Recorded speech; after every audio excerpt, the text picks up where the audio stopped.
আমার ভালোবাসার মিষ্টি বন্ধুরা, কেমন আছো তোমরা? নিশ্চয়ই তোমরা খুব ভালো আছো।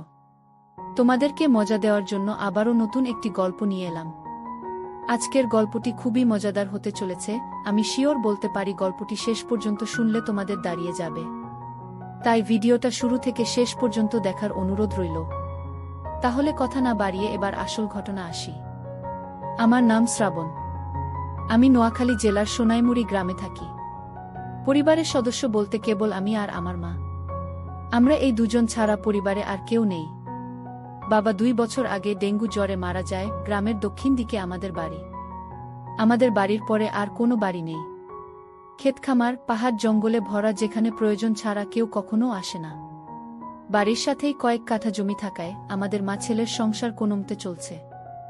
বাবা মারা যাওয়ার পর পড়াশোনা বাদ দিয়ে মার সাথে মাঝে মধ্যে কৃষি কাজ করি। বেশি সময় আমরা সবজির চাষ করি, তাই যা কাজ করার আমরা নিজেরাই করি। আর সাথে আমি একটা কাপড়ের দোকান চালাই। এভাবে দুজনের সংসার বেশ ভালোই চলছে। আমার বয়স 24 বছর আর আমার মায়ের বয়স 39 বছর। আমার মায়ের 15 বছর বয়সে বিয়ে হয় আর আমি 1 বছর পরে আমি এই দুনিয়াতে আসি। আমার গায়ের রং খুবই ফর্সা। শুনেছি নানিও নাকি ফর্সা ছিল, তাই আমার শরীরের অঙ্গের মতোই অপরূপ সুন্দরী তিনি। এমন চেহারা সুন্দরী নারী আর নেই আমাদের গ্রামে। কেউ বলবে না আমার মায়ের 24 বছরের সন্তান আছে। 18-19 বছর বয়সী বিবাহিত নারীর মতো দেখতে। মার সাথে আমার মনের প্রচণ্ড মিল রয়েছে। আমায় অনেক ভালোবাসে আমার মা। কোনো দিন একটি বকাও দেয়নি জীবনে। যাই হোক, এবার আসল ঘটনায় আসি। মাকে নিয়ে কখনো আমার মনের মধ্যে খারাপ চিন্তা ছিল না। সাধারণ মা ছেলের মতোই। তবে বয়সের সাথে সাথে নিজের বয়সের চেয়ে বড় মেয়ে ও মহিলা দেখে মনের সুপ্ত বাসনা তৈরি হতে থাকে। স্কুলে পড়ার সময় কখনো ক্লাসের মেয়েদের দেখতাম না। ম্যাডাম বা আন্টিদের প্রতি নজর যেত সবসময়, আর এখন এটা আরও বেশি বেড়ে গেছে। 24 বছরে অনেকেই বিয়ে করে, কিন্তু আমার এখনও বিয়ে করা হয়নি। তার উপর কাপড়ের দোকান করি। দোকানে মেয়ে ও মহিলাদের পোশাকই বেশি। অনেক কষ্টে তাদের সামনে নিজেকে সামলাই। আর তাছাড়া গ্রামের একমাত্র কাপড়ের দোকান আমার। তাই সবাই এখানে আসে কেনাকাটা করতে। আমাদের গ্রামের এমন কোনো মহিলা বা মেয়ে নেই যাদের ওই কাপড়ের মাপ আমি জানি না। ভাগ্য ভাল হলে প্রায় মাপ নিতে গিয়ে কৌশলে হাত বুলিয়ে মনের আশ মিটাই। এভাবেই আরও বেশি খালা কাকিদের প্রতি আগ্রহটা বাড়ছে। হঠাৎ করে যে একদিন আমার জীবনের মোড় ঘুরবে তা কখনো কল্পনাও করিনি। এক রাতে আমার স্বপ্ন দোষ হলো। মা ছেলে দুজন মানুষ, তাই এক ঘর দিয়ে চলছি আমরা। মার আমার অপর পাশে একটা খাটে ঘুমায়। আমাদের মাঝে চাদরে বেড়া দেওয়া। উঠে বসে দেখি বিছানা একদম তলিয়ে গেছে ভিজে। লুঙ্গি শুকনো অংশ দিয়ে বিছানায় ভেজাটুকু কোনো রকমে মুছে টয়লেটে গেলাম। টয়লেট শেষে ঘরে ঢুকতেই হঠাৎ চোখটা মার দিকে গেল, আর চোখ আটকে গেল সেদিকে। শাড়ি উপরে উঠে পায়ে কিছুটা বেরিয়ে আছে, কিন্তু এটুকু দেখে আমার চোখ আটকে গেল। নিজের অজান্তেই কেমন একটা ঘোরে হারিয়ে গেলাম। আমিও একটু এগিয়ে মার কাছে গেলাম। মা গভীর ঘুমে আছে। নিঃশ্বাসের সাথে বুকটা ওঠানামা করছে, আর আমার মনে হচ্ছে কেউ যেন আমার বুকে ঢাক পিঠাচ্ছে। মন ভরে অধীর আগ্রহে মার সৌন্দর্য উপভোগ করছি। হঠাৎ মা আডমোডা ভাঙতে লাগলো ঘুমের মাঝে। আমি দ্রুত নিজের বিছানায় এসে শুয়ে পড়ি। সারাটা রাত শুধু মার কথা ভেবেই পার করলাম। একটুকুও ঘুমাতে পারলাম না। অনেকক্ষণ পরে চোখ বুজলাম। সকালে উঠে উঠোনে গিয়ে দেখি মা গরুর দুধও দোয়াচ্ছে। আগেও দেখেছি, কিন্তু আজ চোখে পড়ল মার পিঠ অনেকটা খোলা, মসৃণ ত্বকের পিঠ দেখে সিনেমার নায়িকাও ফেল। রাতে মার সামান্য সৌন্দর্য দেখেই আমি মার প্রতি নিষিদ্ধ আকৃষ্টতা অনুভব করতে লাগলাম। এটা খারাপ বা ভালো এমন কোনো চিন্তাই মাথায় আসছে না। মার পেছনে দাঁড়িয়ে দেখে যাচ্ছি, হঠাৎ মা পিছন ফিরলে চমকে গেলাম দুজনেই। হায় হায়, মা কি বুঝে ফেলল নাকি? কিন্তু মা বলল, শ্রাবণ, বাবা ঘুম ভাঙছে তোমার?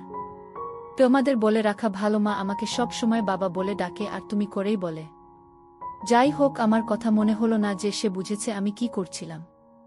মা বলল, যাও মুখ ধুয়ে আসো, খাবার দিচ্ছি। মা, আজকে দুধ খাবো।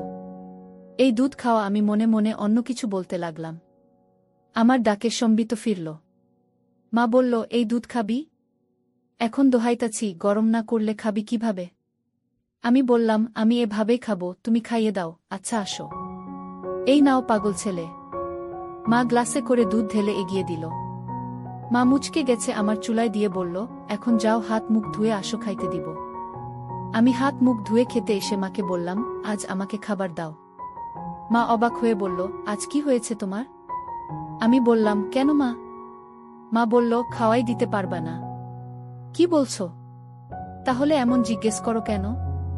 আচ্ছা বাবা, রাগ করো না, আসো আমি খাইয়ে দেই। এমন সময় আমি বললাম, আচ্ছা মা, তুমি আমাকে ভালোবাসো? আমার এমন প্রশ্ন শুনে মা এক প্রকার ভয় পেয়ে বলল, কি হয়েছে তোমার? আজকে এমন কেন করছো? শরীর খারাপ নাকি? বলে আমায় কপালে গালে ছুঁয়ে দেখতে লাগলো জ্বর আছে কিনা। আমি বললাম, আরে মা, আমি ঠিক আছি, আমার কিছুই হয়নি। জিজ্ঞেস করতে মন চাইল। মা বলল, তুমি ছাড়া আমার জীবনে আর কেউ আছে নাকি? তোমাকে নিয়ে আমার সব, আমার প্রাণ তুমি। নিজের জীবন থেকেও তোমায় বেশি ভালোবাসি, কিন্তু হঠাৎ এসব কেন জানতে চাইছো? মা, তুমি বাবা মারা যাওয়ার পর থেকে আর আগের মতো নেই, সাজুগুজু করো না, নতুন কিছুও পড়ো না, আমার কিন্তু এসব ভালো লাগে না। মা নিরাশ হয়ে বলল, বাবারে, স্বামী মারা গেলে কোনো নারীর অস্তিত্ব থাকে না। তুমি আমার জীবনে আছো বলেই আমি বেঁচে আছি, না হলে আমি আগে মারা যেতাম। আমি বাবাকে অনেক বেশি ভালোবাসতে, তাই না? মা বলল, সব স্ত্রী তার স্বামীকে ভালোবাসে, আমিও ভালোবাসতাম, কিন্তু মা আমাকে ভালোবাসে না, তার প্রমাণ দিয়ে দিলেন। আমার পছন্দ তুমি সেজেগুজে থাকো, কিন্তু তুমি তা করো না। আমায় ভালোবাসলে এমন করতে না। তুমি খুশি থাকো, তা চাই আমি। তুমি একটা বিয়ে করে আবার সুখের সংসার করো, তাহলে জীবনটা ভালো কাটবে। কেন এসব বললাম আমি নিজেও জানি না, মনে হলো আর বলে দিলাম। আমার কথা শেষ হতে না হতেই ঠাস করে একটা চড় পড়ল আমার গালে। আমি ব্যথার চেয়ে অবাক হয়েছি। আমার জ্ঞান হওয়ার পর কখনো আমাকে কেউ মারেনি। মার তো দূরে থাক, কখনো চোখ রাঙিয়ে কথা বলে না, কিন্তু আজ এতই রাগ হলো যে মার খেলাম। আমার চোখ লাল হয়ে আছে, কাঁদতে কাঁদতে বলল, নিজের বাবা মরে গেছে বলে মাকে অন্যের বিছানায় দিতে চাও? বোঝা হয়ে গেছি আমি, তাই না? আমাকে খাওয়াতে পড়াতে কষ্ট হচ্ছে, আমি চলে যাব, চিন্তা করো না, বলেই উঠে চলে গেল। মা নিজে বিছানায় শুয়ে কাঁদতে লাগল। আমি উঠে তার কাছে গিয়ে 1000 বার বোঝানোর চেষ্টা করলাম, কিন্তু আমার কোনো কথাই শুনল না। মা বলল, এখন আমার চোখের সামনে থেকে যাও। আমি মার কথায় ভয় পেয়ে যাই, বের হয়ে যায় দোকানের উদ্দেশ্যে। রাতে কথা বলল না, যে যার মতো শুয়ে পড়ি। হঠাৎ ঘুমের মধ্যে গালে নরম ছোঁয়া পেয়ে উঠে পড়ি। দেখি মা সামনে বিছানায় বসা। উঠে আমি সামনে বসতেই মা চোখ জ্বলে করে আমার গালে হাত বুলিয়ে বলল, ব্যথা করছে তাই না? আমাকে মাফ করে দাও মা, আর কখনো এমন বলবে না এসো। তুমি আমার কাছে মোটেও বোঝা না। আমি ভেবেছি হয়তো তোমার ভালো হবে, কিন্তু তুমি কষ্ট পাবে জানতাম না। আমায় মাফ করে দাও। মা সাথে সাথে আমায় বুকে টেনে নিল, বলল, বাবারে, আমি তোমায় ভীষণ ভালোবাসি। তোমার ছেলে কারো সংসার এগিয়ে নিজের সুখ চাই না। তোমার বাবার পরে তুমি আমার একমাত্র সম্বল, আর কখনো এমন বলো না বাবা। আমি আর কখনো বলবো না মা। আমার উপর আর রাগ করে থেকো না। এবার মনের কষ্ট ভয় দূর হলে আমি মার সৌন্দর্যের উপর আবার আকৃষ্ট হলাম। পরদিন বিকেলে বাড়ি ফিরে আমি চমকে উঠলাম। আমার পরনে একটা সবুজ শাড়ি আর হলুদ ব্লাউজ পরার চমৎকার মানিয়েছে। আমায় দেখে মুচকি হেসে বলল, এখন ঠিক আছে তো? তুমি সত্যিই আমার জন্য নতুন শাড়ি পরেছ? তুমি ছাড়া কি অন্য কেউ আছে আমার? আমি খুশিতে মাকে জড়িয়ে ধরি। মাও সাড়া দিল, তুমি আমার জান, তোমার খুশি আমার খুশি। তুমি নতুন নতুন সাজবে, তা আমার খুবই ভাল লাগে। মা বলল, বুঝেছি, তোমাকে এখন সুন্দরী একটা মেয়ে দেখে বিয়ে দিতে হবে। আমি বললাম, মা আর কখনো বিয়ের কথা আনবে না। মা বলল, সে কি, বিয়ে কেন করবে না? আমি শুধু তোমায় নিয়ে থাকব। মা বলল, আরে পাগল ছেলে, আমি তো থাকবই। বিয়ে করতে তাতে সমস্যা কোথায়? আমি বললাম, আমার আর তোমার মাঝে অন্য কেউ আসতে পারবে না। আমি চাই না আমাদের মাঝে কেউ আসুক, আর কখনো বিয়ের কথা বলবে না। তুমি ছাড়া আর কাউকে নিয়ে আমি সংসার করতে চাই না। আমার কথা মা ছেলের মমতা মনোভাব বুঝেছে, কিন্তু তা ছাপিয়েও যে আমি তার মন প্রাণ সব পাওয়াটা ভাবছি, তা তো সে জানে না। আচ্ছা বাবা, আর বলবো না। মা কিছুক্ষণ আমায় চেয়ে দেখল ও বলল, আচ্ছা যাই হোক, বললে না তো আমায় কেমন লাগছে? আমি বললাম, একদম পরীর মতো লাগছে তোমায়। মা লজ্জা পেয়ে বলল, দুষ্টু, খালি মজা করো, সত্যি বলছি আমি, বিশ্বাস করো। আচ্ছা আচ্ছা হয়েছে, এখন যা গোসল করে আয়। আমি পুকুরে গেলাম গোসল করতে। বাড়িতেই পুকুর, আমাদের ঘরের পাশে। আমি গোসল করে গা মুছে সেই হালকা ভেজা গামছা পরে এসে মার সামনে দাঁড়িয়ে বললাম, ভিতর থেকে লুঙ্গি এনে দাও মা। হঠাৎ মার চোখ খেয়াল করলাম আমার গামছার দিকে। নিচে তাকিয়ে দেখি আমার ওটা স্পষ্ট আকারে বোঝা যাচ্ছে, তার মানে কি মা তাই দেখছিল, আমি মেলাতে পারলাম না। সেদিন রাতে হঠাৎ ঘুম ভাঙল একটা অদ্ভুত শব্দে। উঠে ভাবলাম মার কাছে গিয়ে দেখি বিছানায় নেই মা, দরজা খোলা। হয়তো বাহিরে কোনো সমস্যা হয়েছে কি না ভেবেই তড়িঘড়ি করে বাহিরে গেলাম। মাকে ডাক দিলাম কিন্তু সাড়া নেই। হঠাৎ একটা শব্দ এলো গোসলখানা থেকে। পুকুরে গোসল করে মা, তবে মাঝে মাঝে গোসলখানায় করে, তাই সেখানে এগিয়ে গেলাম দেখতে, শব্দ খুঁজতে। এগিয়ে যেতেই শব্দ বাড়ছে। হঠাৎ শব্দটা কেমন অদ্ভুত হল, বুঝতে পারছি না এমন শব্দ কিসের জন্য করছে মা। এগিয়ে গোসলখানা কাছাকাছি যেতেই পর্দার ফাঁকে যা দেখতে পেলাম তা মার প্রতি আমার ধারণাই পাল্টে গেল। গোসলখানার দরজা নেই, পর্দা লাগানো বলে সব দেখছি, কিন্তু মা জানেই না। মা টিউবওয়েলের চোখা অংশের উপর বসে আজব কাজ করছে। শাড়ি পরা বলে তা দেখা যাচ্ছে না, কিন্তু বোঝা যাচ্ছে। কাজ সেরে মা টিউবওয়েল থেকে নেমে গেলে আমি চুপি পায়ে ঘরে শুয়ে পড়ি। চোখ বুজে হালকা খুলে দরজায় নজর রাখে ঘুমের ভান করে, আর লুঙ্গি তুলে রাখি যেন দেখা না গেলেও আমার কৌতূহল বাড়ে। আমার ঘরে ঢুকল, দরজা আটকে আমার বিছানার কাছে এসে দাঁড়াল। সে দাঁড়িয়ে থাকায় তার চোখে বাড়ি থেকে জানলার ফাঁক দিয়ে আসা চাঁদের আলো স্পষ্ট দৃষ্টি আমাকে গিলে খাচ্ছে। ঘুমের মাঝেখানে আমি আধমোড়া ভাঙার ভান করলাম, তাতে মা তড়িঘড়ি করে চলে গেল নিজের বিছানা।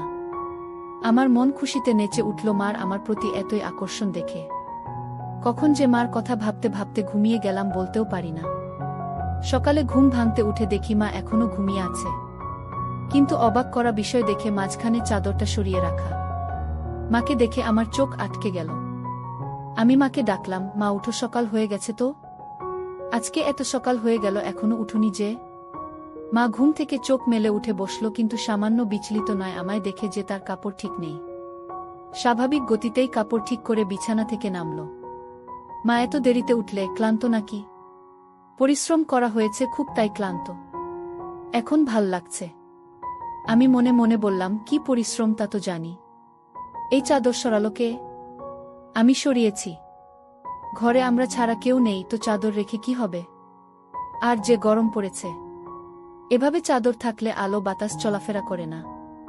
মার যুক্তি শুনে মুচকি হাসলাম মনে মনে। মা বলল, বাবা তোমার খিদে লেগেছে তাই না? তুমি হাত মুখ ধুয়ে আসো। আমি বললাম, না, আগে গোসল করব তারপর খাবো, বলেই আমি পুকুরে গেলাম। বন্ধুরা, ভিডিও মাঝখানে একটা কথা বলতে চাই। আমি তোমাদের আনন্দ দেওয়ার জন্য খুব কষ্ট করে ভিডিও বানাই, তাই তোমাদের কাছে অনুরোধ থাকবে অবশ্যই এই ভিডিওটি দেখে একটি লাইক করবে এবং সামিয়া ব্লগ চ্যানেলটি সাবস্ক্রাইব করে পাশে থাকবেন।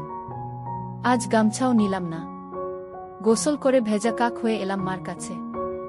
আগের দিন তো হালকা ভেজা গামছা ছিল, তাই অতটা ভালো বোঝা যায়নি, কিন্তু আজ একদম ভিজে গায়ে সেটে আছে লুঙ্গি। মার দৃষ্টি আমার উপরে আর চোখে গিলে খাচ্ছে। জিভে যেন জল এসে গেছে, এমন করে তাকিয়ে আছে আমার দিকে। আমার বেশ ভালো লাগছে তা দেখে। আমার ভিতর থেকে গামছা লুঙ্গি এনে দিল। যতক্ষণ আমার মোছা শেষে লুঙ্গি না পরলাম সে লুকিয়ে দেখতে চলল। হঠাৎ মা বলল, তুমি একটু বসো, আমিও গোসল করে আসি। আজকে গরম লাগছে, এসে খাইয়ে দিব তোমায়। আমি ভাবলাম ভালোবাসা দেখাতে খাইয়ে দিবে, কিন্তু আরও কিছু অপেক্ষা করছে তা বুঝিনি। মা যে গোসল করতে না, শুধু শরীর ভেজাতে পুকুরে গিয়েছিল তা বুঝতে বাকি রইল না। 2 মিনিটে ফিরে এলো। আমরা ভেজা শরীরে আগেও দেখেছি এমন ভেজা শরীরে, কিন্তু আজ আমাকে দেখাতে যে আমরা ভেজা শরীরে এসেছে তা আমি জানি। হঠাৎই মা এগিয়ে এসে বলল, বাবু আমার হুকটা খুলে দাও তো, ইস ব্লাউজটা আর চলবে না মনে হয়। আমিও সুযোগ পেয়ে বলে বসলাম, ছেলের কাপড়ের দোকান আর তুমি কিনা পুরনো জিনিস নিয়ে পড়ে আছো, নতুন নিয়ে নাও তাহলে তো হয়। দোকানে গিয়ে নিয়ে এসো পছন্দ করে যেটা ভালো লাগে। ইস, ছেলের দোকান তাহলে গিয়ে আনতে হবে কেন? ছেলে আনতে পারে না, কষ্ট করে বাজারে দুর্গম করবে নাকি? আমি বললাম, আচ্ছা মা, সব পাঠিয়ে দেব, তুমি পছন্দ করে নিও। ইচ্ছে করেই বললাম যেন আরো গভীরে যাওয়া যায়। মা বলল, পাঠাবে মানে? আমি ফেরিওয়ালা কাকির কাছে পাঠিয়ে দেব। মা বলল, বাহিরের মানুষের সামনে পছন্দ করতে পারবো না। আমি তো জানি না ওসব সাইজ টাইজ, তাছাড়া আমার সামনে এসো, সমস্যা হবে না। মাকে বলল, সমস্যা হবে? দোকানদার হয়েছে, খদ্দেরকে কাপড় দেখাবে। কি সব বলছো বলো তো? দোকানেও কি এমন করো? আচ্ছা মা, ভুল হয়েছে। আমি নিয়ে আসবো সবগুলো, তোমার পছন্দমতো মাপ বুঝে নিও। সব কেন আনবে? আমার মাপের গুলোই শুধু আনবে। রং আমি বেছে নেব, মাপ 34, মনে থাকবে তো? আমি মার দিকে হাঁ করে তাকিয়ে আছি। মা এতটাই আমার উপর ফিদা যে উঠে পড়ে লাজ লজ্জা সংকোচ ভুলে আমায় সব জানিয়ে দিচ্ছে। আমি প্রচণ্ড খুশি ও অবাকও হলাম। সারাদিন মার কথা ভেবেই দিন পার করলাম। দোকান বন্ধ করার সময় বেছে বেছে বড় গলাওয়ালা কয়েকটা নিলাম। দোকান থেকে বের হয়ে সোজা বাসায় পৌঁছে যাই। গিয়ে দেখি মা ক্ষেতের কাজ করছে। আমিও গেলাম সেখানে, কিন্তু গা মেখে গেছে ধুলো বালি ও কাদা দিয়ে। আজ কেমন অদ্ভুত লাগছে, এমন করে কাদা মাখামাখি হয় না কখনো। বাড়ির ভিতরে ঢুকতে ঢুকতে বললাম, তুমি তো কাদা দিয়ে মেখে গেছা। শাড়ি পুরো মেখে গেছে। কি করব বলো? এক সেট হয়ে তো কাজ করা যাবে না, তাই না? আমি অবাক হয়ে গেলাম আমার কথা শুনে। আমার দিকে হুট করে তাকাতেই মা হেসে দিল। সাথে আমিও হেসে দিই। ধীরে ধীরে কেমন একটা ঘুলে মিলে যাচ্ছে দুজনে। সবজির ডালা রাখার পরে মা বলল, আমার জিনিস আনছো?